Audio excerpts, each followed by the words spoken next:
Budaya dengan perilaku bahasa.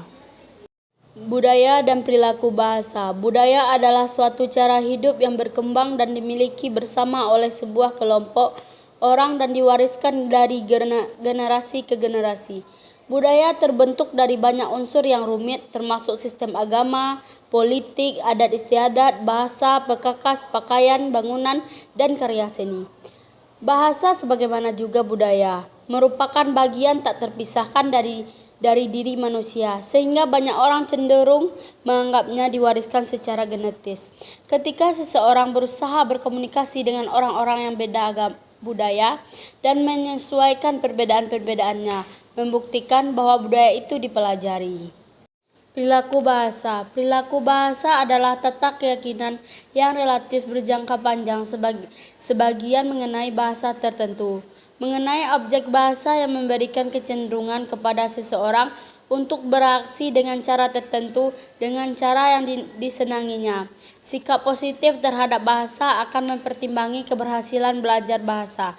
Sikap merupakan kontributor utama bagi penghasilan belajar bahasa.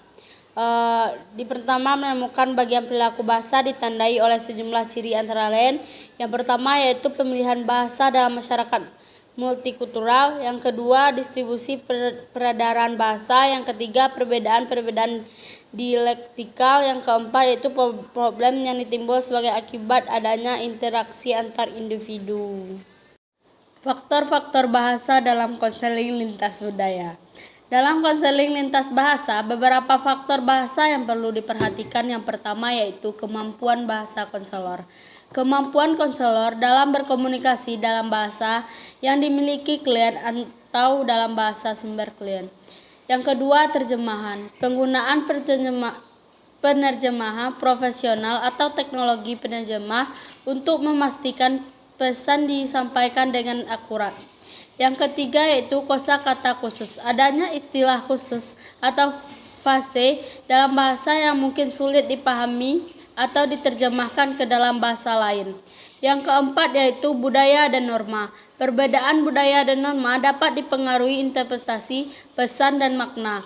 Yang kelima yaitu ketidakpastian, resiko kesalahan interpretasi karena perbedaan nuansa dan makna dalam bahasa. Faktor-faktor perilaku dalam konseling lintas budaya. Yang pertama, komunikasi verbal dan nonverbal. Faktor ini meliputi bahasa yang digunakan, intonasi, ekspresi wajah, gerakan tubuh, dan jarak fisik antara konselor dan klien.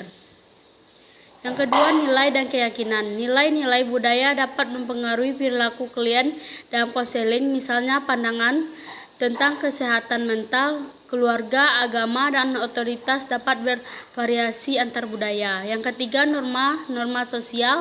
Norma-norma sosial dalam budaya klien juga memainkan peran penting dalam perilaku mereka. Misalnya dalam beberapa budaya, meminta bantuan dari seorang konselor dapat dianggap sebagai tanda kelemahan atau kegagalan, sehingga konselor perlu memahami dinamika hal untuk menghindari stigma yang mungkin muncul. Yang keempat, peran gender.